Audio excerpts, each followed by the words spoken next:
Thank you for joining us today. My name is Andrea Cumpston. I'm with the Enterprise Wireless Alliance. Thank you for joining us for broadband solutions via private LTE. Today's presenters are Mark Crosby, President of the Enterprise Wireless Alliance. Mark has served as president since 2005, and under his leadership, EWA has become a fierce defender of EWA member spectrum rights, an advocate for responsible regulatory policy, and the most trusted FCC certified frequency advisory committee. We're also joined for EWA by Eric Hill, who is Senior Vice President of Corporate Operations. With Televate, we have Rick Burke, who is Managing Partner and co-founder of the Vienna, Virginia-based consultancy specializing in mission-critical narrowband and broadband communication systems and information technology solutions for the public safety, the critical infrastructure, and common carrier industries. With over 40 years of experience in wireless telecommunications and information technology, Rick has extensive strategic planning, system engineering, system procurement, and construction and implementation, along with hands-on operational experience in the land mobile radio, broadband, wireless, commercial carrier, and other voice and data networks, applications, and solutions. And finally, Joe Ross, who is partner at Televate, is a performance-driven executive with over 25 years of experience in communications and information and technology with nationally recognized wireless systems expertise. He led the first public safety 700 megahertz broadband deployment in the United States and was an instrumental leader in the first campaigns to secure 700 megahertz broadband spectrum for public safety. He served as program manager for a number of successful public safety network and applications deployments, providing comprehensive technical, financial, and administrative management for highly complex programs. He recently chaired the assessment of Future Spectrum and Technology Working Group for the National Public Safety Telecommunications Council, or NIPSTIC, their technology committee. He consults to a number of clients regarding mission-critical wireless networks and applications. And with that, I turn it over to Mark Crosby. Thank you, Andrea. Thank you to the nearly 100 people that are on the webinar this afternoon for joining us. And again, welcome to this webinar, Broadband Solutions via Private LTE. So, when you craft these things, you always try to gauge how much will the attendees know and how much they won't know, and it can be tricky in how you prepare and the level of complexity you develop. So, because we know many of our attendees on this call this afternoon are extremely well versed in broadband capabilities, services, what spectrum's available, what the devices are. And we also know that many of EWA's members and customers may not be that informed or well informed, and that's why they're seeking a trusted and unbiased source of reliable information and guidance so that broadband applications and capabilities may become an integral part of their wireless futures as well. To be clear, we're not here today, Televate and EWA, to try to influence anyone's decisions regarding which broadband solutions or LTE things are better than others. As always, the devil's in the details, and it depends on requirements of the users. But we do know this: the opportunities that private LTE may offer a myriad of businesses is absolutely substantial, and it's only going to become more important to everyone's businesses.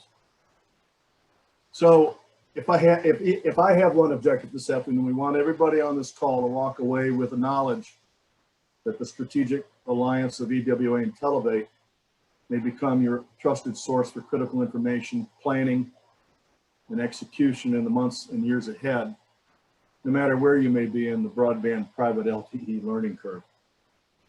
So, as far as bona fides with Televate, I hate to admit this, but Rick, I've known Rick since the 80s.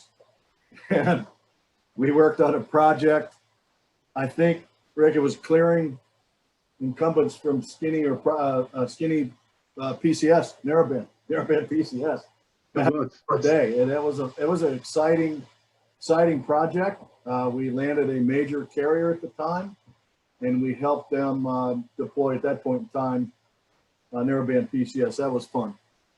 And I know Joe, because thank goodness, Joe, we really never had to use the financial report we developed on what it would cost to move business enterprises the heck out of T-band. But I know we spent a lot of time on that and came up with a heck of an analysis that was circulated through the Government Accounting Office and Congress and the FCC. And it was a great project and a great product. And so I've worked closely with both Joe and Rick on very important projects, and I look forward to that in the future. So I'll turn it over to Rick. Thank you all.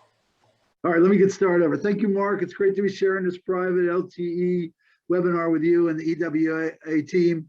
Our long friendship and business collaboration is great, and happy to be partnered with you and the EWA again.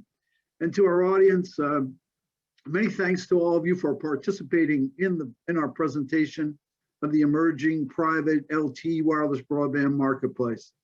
There are certainly exciting business opportunities and a variety of customizable end user broadband communication capabilities.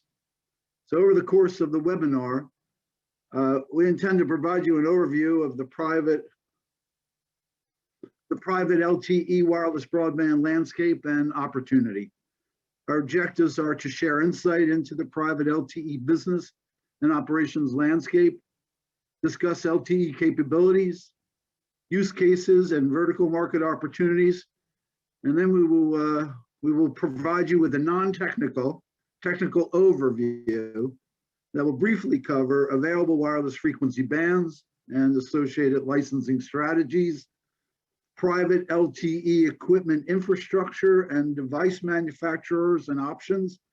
And then we will provide an overview of private LTE network design, coverage, and capacity. We're going to cover all the bases in a short amount of time and give you a good overview. And we're going to conclude our presentation by discussing EWA Televate wireless service offerings that can assist you in assessing the private LTE broadband business case and in designing, deploying, and operating a successful private LTE business offering. So what are some of the key private LTE capabilities? Well, as a private network, the service coverage and capacity offerings can be customized to suit unique customer and user requirements. There's no commercial carrier constraints. I mean, this is a private network, so you deploy it and you provide service over it as best needed by the customer base. So the service offerings can be designated for applications and uses not allowable on commercial carrier networks. For example, drone communications and transport. I mean, you can't use drones over the commercial carrier networks today. So that's one example. Private LTE also will deliver dedicated capacity and allow you to prioritize spectrum access to meet end user requirements. As we will discuss later in the presentation, there are a variety of end user devices and form factors available. So as we look at, what are the synergies with your existing operations? I mean, one of the great opportunities there for those of you who are operating business, have your own enterprise today, private carriers and others. So if you're an existing private wireless carrier or an enterprise that operates a private network, or if you have interest in deploying or securing private LTE broadband capabilities for your operations, there are a variety of synergies with your existing operations that will reduce the investment, optimize the time to market, and allow you to leverage existing staff, infrastructure, and potential customers for the private LTE service. As you can see in this table, there are a variety of opportunities to leverage. You can certainly leverage your existing network infrastructure, equipment, and investments as you deploy a private LTE network. Existing staff at leadership, sales, technical, and administrative levels will be integral to the opportunity, and they can readily be trained.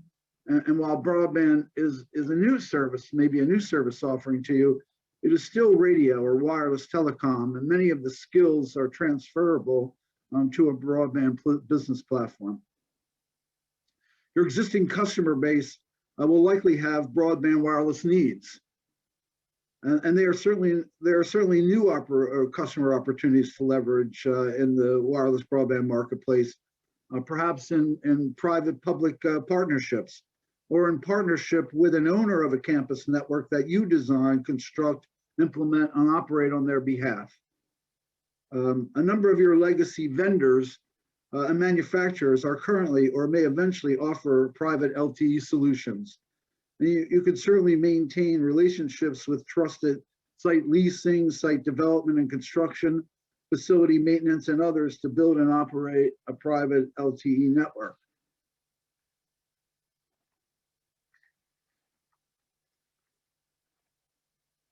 So who are the potential marketplace and opportunities? So there's a variety of industry verticals and associated use cases. So, I'll list a few here, and I've got a few others that aren't on this table that I'll just mention as well, so that you can have an understanding of what the landscape for the opportunity is. Certainly transportation, traffic monitoring and control, smart vehicles, airport, port, transportation enterprises, and authority operational requirements. In the education field, campus networks, distance learning. In the utility space, monitoring and control, reliable communications for field employees, and a host of other on-site communication capabilities.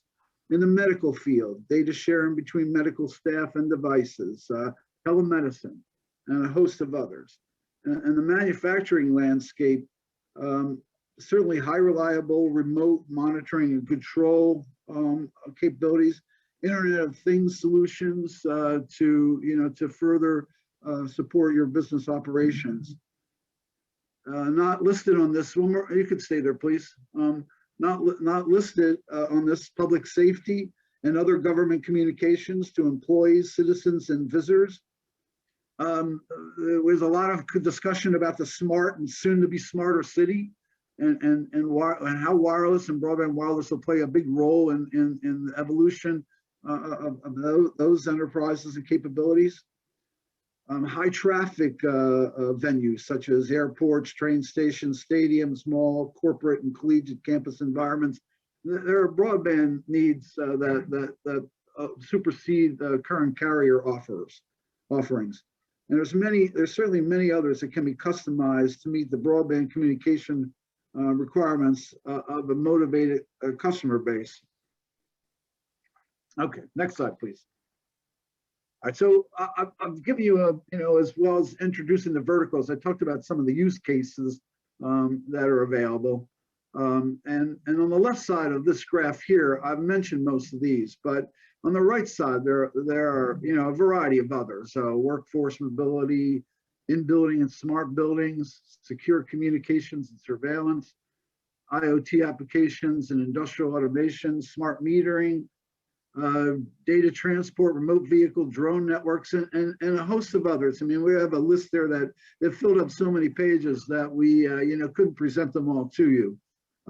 But leave it to be said that the private LT landscape creates an excellent business opportunity that can be that can complement and supplement what you're currently offering. So at this time, I'll turn over the presentation to my business partner, co-founder of Televate over 20 years ago, and my good friend for over 30 years, nationally recognized communication and IT technologist, Joe Ross. So Joe, please take it away. Thanks, Rick. Welcome, Well, many of you are aware already of the architecture of wireless systems. I mean, they all have radio frequency sites that are generally connected to core networks. Private LTE network is no different. There's more options in many cases with regards to the sites. The sites are called eNode Bs. You can have a single sector omnidirectional site, or in this particular diagram, we have a 3-sector site. The 3-sector site offers the capability to have triple the capacity. The subscriber devices in LTE are called user equipment, or UE. Now, something unique to private LTE for some spectrum allocations is a spectrum access system that determines whether or not the eNode B is allowed to transmit in a particular band, a particular time, in a particular location. Then the core network connects to your customer networks in one of two ways. You can have what's called a private APN, a private connection, or it can just connect to the internet in general. And then one of the things that's also an option for private LTE networks is to connect to other LTE networks. So it's feasible to connect your private LTE network to other private LTE networks, so you could roam back and forth between those, as well as carrier networks. So from a high level, it operates in the same ways, but in many ways there's some other differences in the core network. There's some other components that make LTE different from what you're used to. There's a subscriber database, that's a standards-based subscriber database. There's a priority and preemption system. And so, from a core perspective, there's some additional capabilities that you may not be familiar with or used to, but it's all part of the what's defined as the core network in an LTE system. Come back one, please.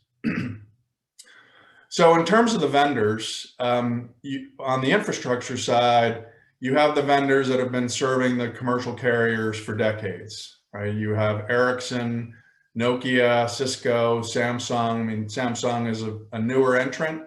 Cisco provides the core network features, but you also have some new entrants that are focused on the private LTE space, such as Motorola Solutions, CommScope, who you may be familiar with, that is a longtime manufacturer of RF passive components and antennas, is in the space for the private LTE electronics.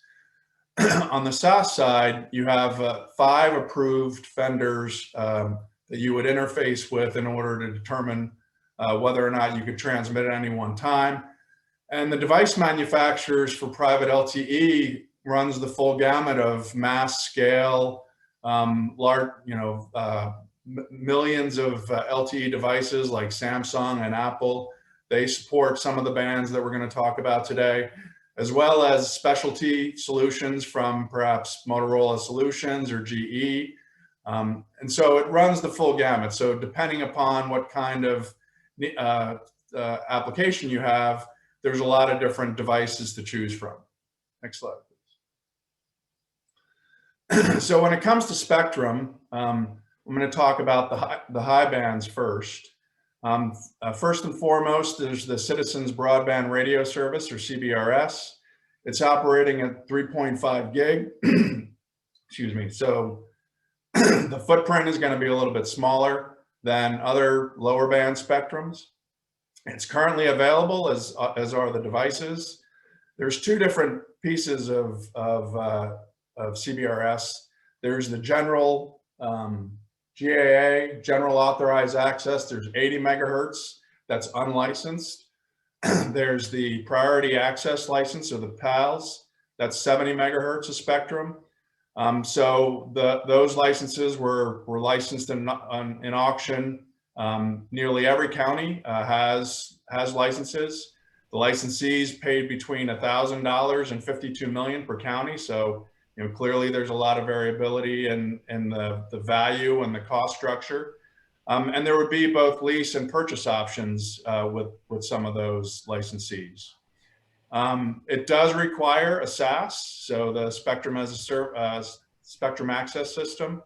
And in order to install, you do have to have, it's called a CPI, Certified Professional Installer. Now, down the road, there could be some other options, some other high band options. There's the 4.9 gigahertz public safety band that's now public safety only, but the FCC has initiated rulemaking activities to allow for others to use it, and so that might become available. And then you're all probably aware of the 6 gigahertz actions with the FCC, and some incumbent licensees unhappy with what's going on. So that potentially could become of use to private LTE systems. It's not a 3GPP. 3GPP is the worldwide standards body for LTE. It's not a defined band today, but it could one day become available to operators. Next slide. Now I'm going to turn it over to Mark, who's going to talk about 900 megahertz broadband. Thank you, Joe. And thank you for the update on the 4.9 6 gig band. I probably, during our dry runs, I said I'd be quiet, but 4.9 has gone through a tortured process for about 12, 15 years. There's very, very strong, passionate opinions on what should happen to 4.9. It's a lot of spectrum, right, Joe? It's 50 megs. I mean, it's 50 megahertz, yeah. That's a valuable spectrum. And public safety wants to keep it virtually exclusively. The FCC adopted a report and order and said, here, let the states manage it. And that's all up in the air now. We have a different administration. I don't know what's going to happen. I do know, and this is EWA's opinion, maybe not that of television. I'd like to have people other than public safety have access to this band, potentially. And I don't know how we get from where we are right now to that decision. So we'll have to see, pay attention. But it is an important band. So is 900 megahertz. Most of you on this call know that 4 or 5 years ago, when Anterix was known as PDV Wireless, EWA and PDV Wireless petitioned the commission to modify the availability of this band from just narrowband to narrowband and broadband. And it took about 4 years. Last May, the commission, I think it was last May, made a decision to go forward. And, EWA got involved with 900 megahertz because I looked at the landscape for private LTE networks. Yeah, public safety has FirstNet. That's public safety. And the national carriers have pretty much consumer-based solutions and devices. And EWA thought for the benefit of its members, its business enterprises, it would be nice to have an opportunity or a band that non-public safety people would have a licensed, secure, available spectrum as well. And that's why EWA joined then PDV Wireless. And today we're working very closely with Anterix and a variety of other things. So what's next up at 900? Well, it is a 3x3. Everybody's waiting for a public notice. The FCC issued public notice, and when Anterix predominantly or mostly can file for broadband licenses on a county level, they got to do some things. They have to show evidence that they have 50% of the capacity of the licenses in a county. Well, they already sort of have that in, if I'm not mistaken, 3,233 counties. So they've already sort of met that criteria. But then they need to show the commission that they have licensed or they will be transferring or buying up to 90% of the spectrum in any particular county. And when they prove that through a licensing process that is yet to be issued on the public notice, they'll give back that spectrum, and in return they get a shiny brand new broadband license on a county by county basis. So anyway, a lot of people are waiting for that. So the business model, they're going to lease spectrum on a county by county basis. A lot of people go, what are they going to charge? What are they going to charge? Joe gave an evidence of what happened to the prices in on the CBRS auction, $1,000 to what was it, 25 or 50 million. I mean, folks, it all depends where you are. If you're in Manhattan, that's a price. If you're in Flathead County, Montana, which is actually a legitimate county, I suspect that the lease costs in Flathead County will be less than they are in downtown Manhattan. It depends. It's a case by case kind of thing. And, before we get too far ahead, let's get the broadband licenses, and then we can, everybody keep moving. There are devices consistent with 3GPP Band 8, the new devices are going through the certification process. As Joe said, coverage is different depending, how you go up in the bands. The coverage area is a little bit less. This is 900, so this is going to obviously have some pretty good in-building and other type of coverage things. I think another differentiator, it depends. This is a licensed band. There's not unlicensed devices running around. We got to keep track of them. So there's no SAS operational requirements at 900 megahertz. So this is where we are at 900, and EWA is involved in a lot of this, and so we're happy to, when we get to the end, if you have questions about this, direct them to Eric Hill, but I just got way ahead of where we are in the presentation. So I think I turn it back over to Joe. Thanks, Mark. So LTE and the private LTE offerings are highly scalable.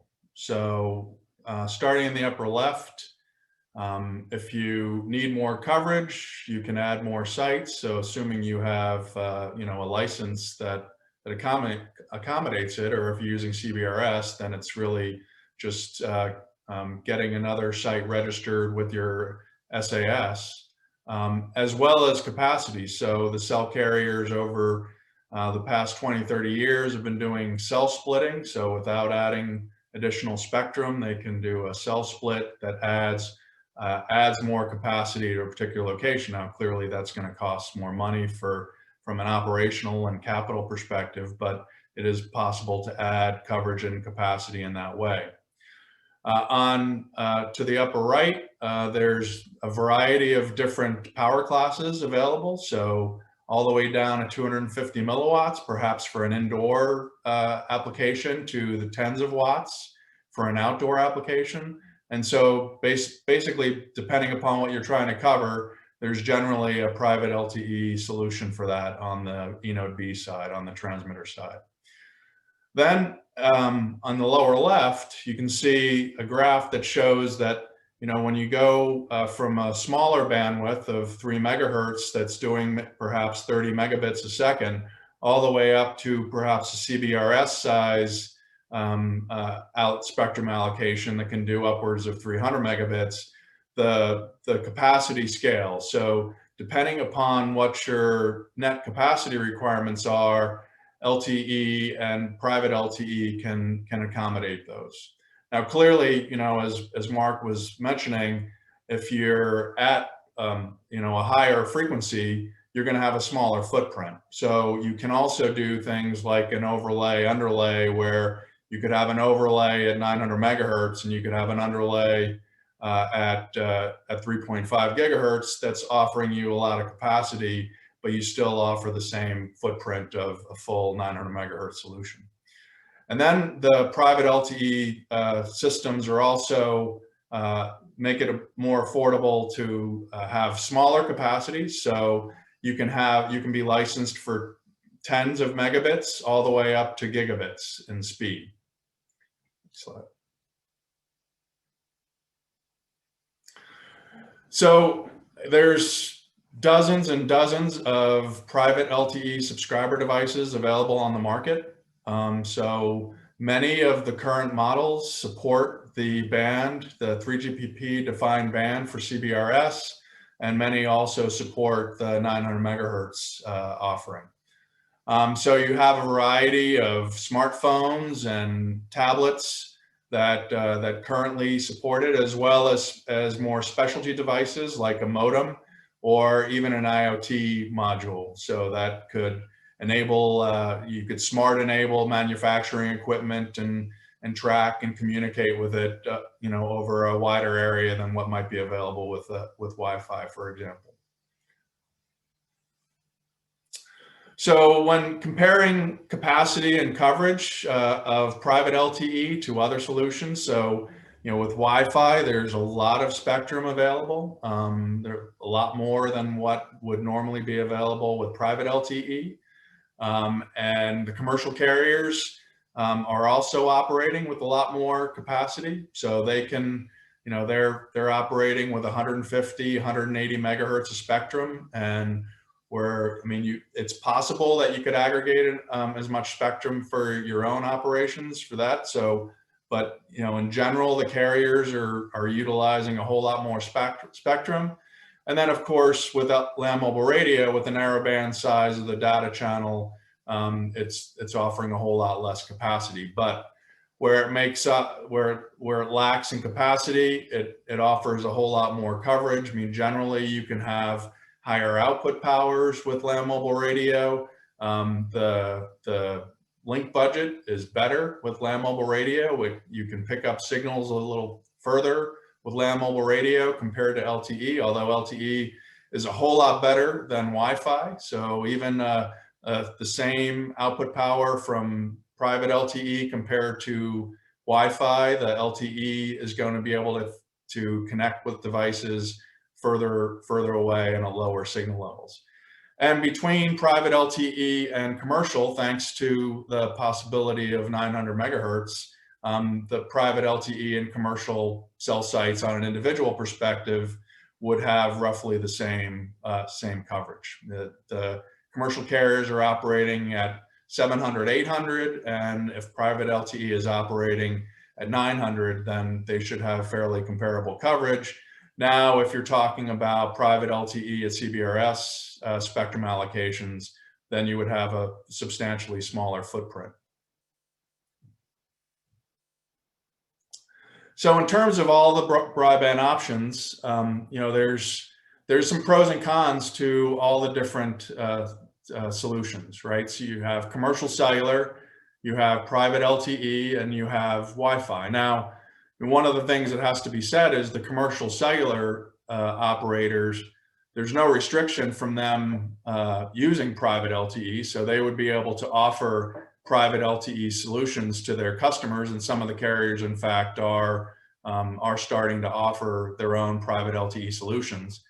But you know, with private LTE, it's very customizable. So you could have a low capacity solution all the way to a high capacity solution. You could have a small service area all the way to a wide service area, and the costs to support your customer base are going to vary based upon application. Now with Wi-Fi, you know, clearly you have high capacity, but it's a low mobility solution, right? There's no handover. It's a break before make a new connection. And so there's often roaming challenges with Wi-Fi installations. And as everyone knows, everyone you know, on this call probably has their own Wi-Fi at their home. It can be fairly inexpensive to deploy.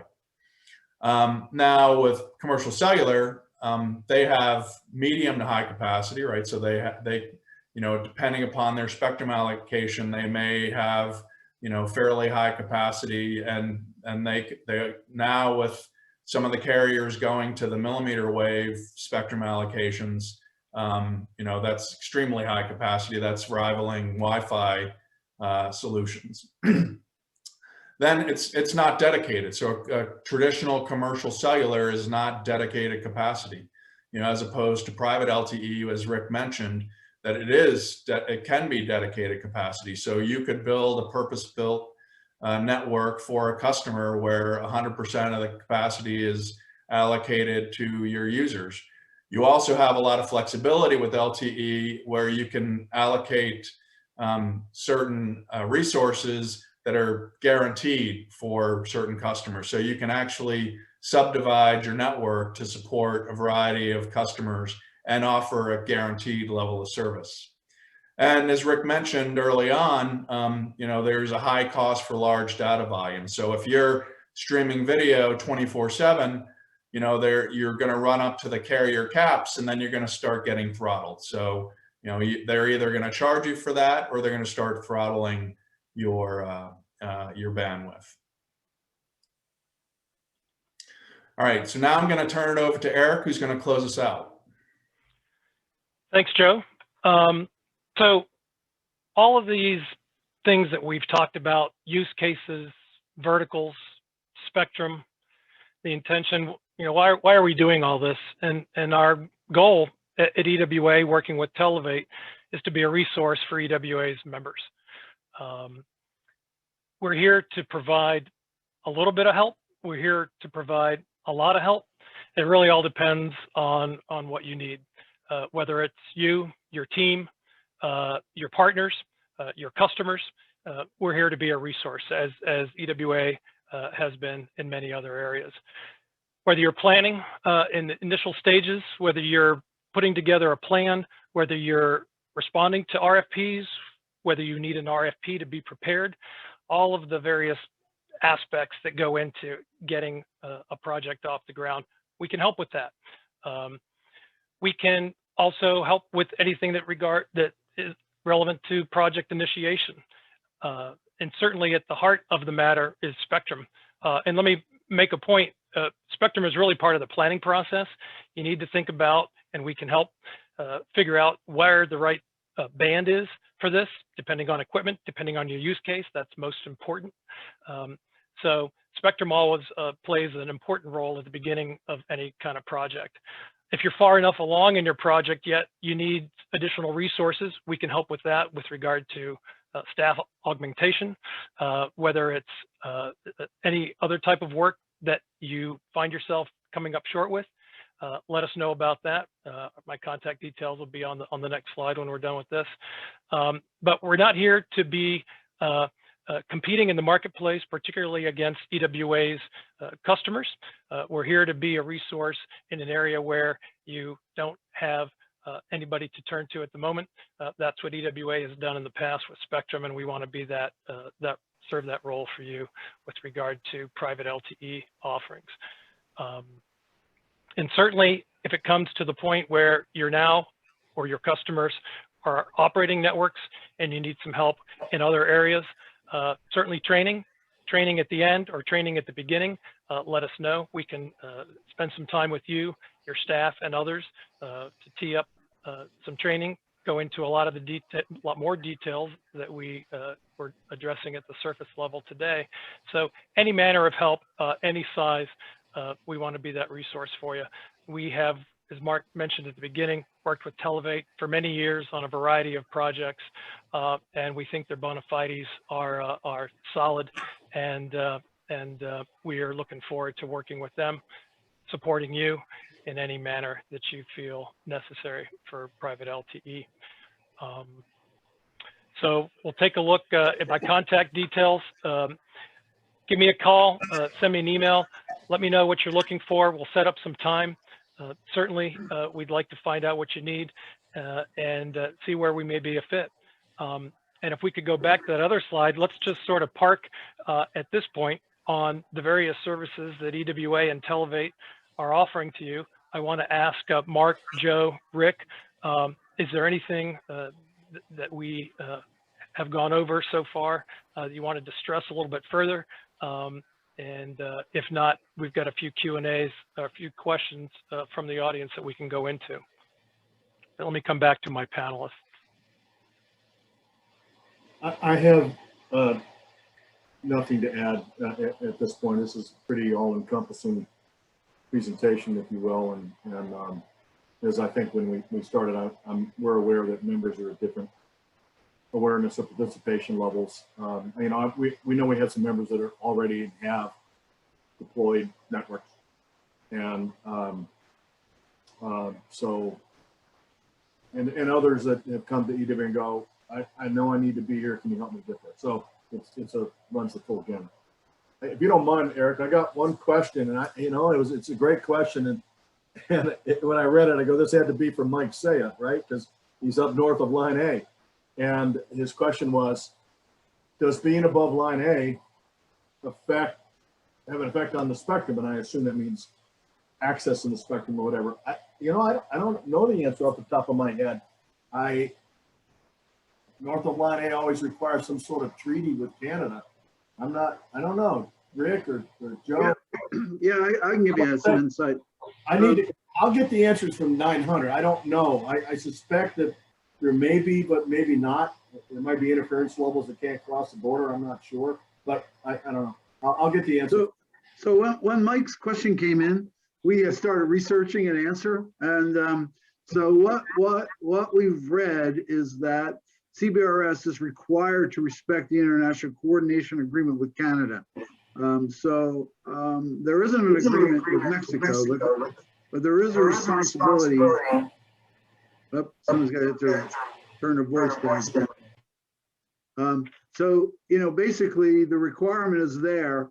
And Canada is in the process of pulling together a similar offering in CBRS, but it's not there. So the arrangement R out of the international agreement is really what over the guidance right now that we've researched since Mike's questions came in. Fair enough.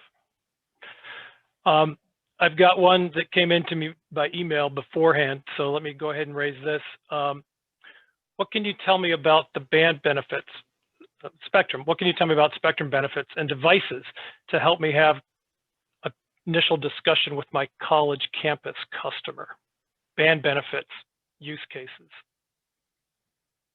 Joe or Rick? So, I mean, clearly at CBRS, there's a lot of spectrum there. Now, 80 megahertz is unlicensed, and that's allocated by the SAS, and so there is the risk of not having capacity. Now, if you control the space, then you also control who else is operating in that space, and so you're going to be more likely to be able to get resources at any one particular time. You can also, as we mentioned, perhaps lease or purchase some of the PAL licenses from those who bid. And so if you're looking at a lot of capacity, certainly, the CBRS is a good option. If you're looking to cover a small campus, then you're not going to run into this problem if you're trying to service a wide area. So if you're trying to service a wide area, you can imagine at 3.5 gig, you're going to need a lot of sites to service a large area. But if you're serving a campus, CBRS could be a good solution. And when it comes to devices, as I mentioned, the major the carriers are already using the CBRS spectrum. So Verizon, I know, uses CBRS spectrum today, and their devices, the current models, the latest models, all support the CBRS spectrum. And with regards to 900 megahertz, there's already some devices that are supporting the 900 megahertz band, and there's more coming out every day. Fantastic. So, folks, may I add to that? Shoot, Rick, shoot. Yep. So, I think for our audience and for those interested in further evaluating, the private LTE landscape, really what we want to be looking at is how do we customize a band offering and a design offering, to the needs of your particular customer. So the solution that would be best suited to your needs is really going to be based on the underlying requirements. And in designing, in selecting and recommending solutions, spectrum and design and operational, you'd really want to to base that on some underlying business case needs. And so particularly in the service offering, the planning activities that you would undertake on the front end are really very essential. They form the foundation of the assessment, and out of that is really where we would provide recommendations on available options in terms of spectrum and solution vendors. As I mentioned, there are private-public partnership opportunities, and there are other partnership opportunities, whether they be with the existing or new customers, or even with those who have licensed the CBRS spectrum, and certainly with Anterix. I mean, they are offering access to their spectrum. So the underlying business case is going to drive the recommendations that we would provide, and I think that's really the most important starting point in this analysis. But as detailed in this slide here, you know, there is a formula, a process. You know, you start with a plan and make sure that their spectrum strategies are closely affiliated with the planning.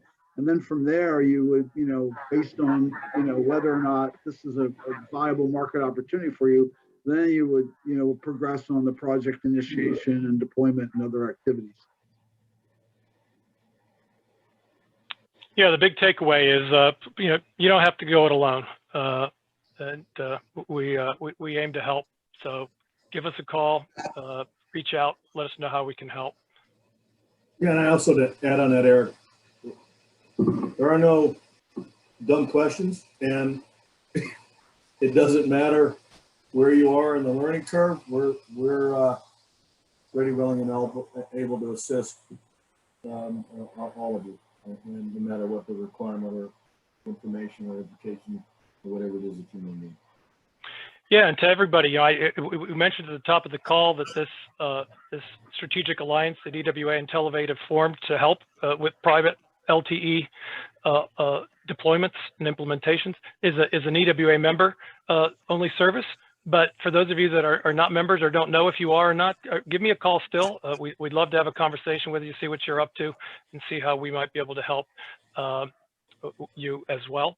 And send us your questions as we go along. You'll see, those of you who are members that get our bulletins, that get our newsletters, that participate on our regulatory calls, you'll hear us talking about this project, and certainly the spectrum and the bands that were discussed here today as the weeks and months go on. So this by no means is over, and we're only at the very beginning. So reach out. And I want to say thanks to Televate, to Rick, to Joe. Thank you, Mark, for your expertise on all of this. And Andrea, I'd like to turn it back over to you to let our attendees know what's next and what they can be seeing from us. Thank you, Eric. And thank all of you for joining us today.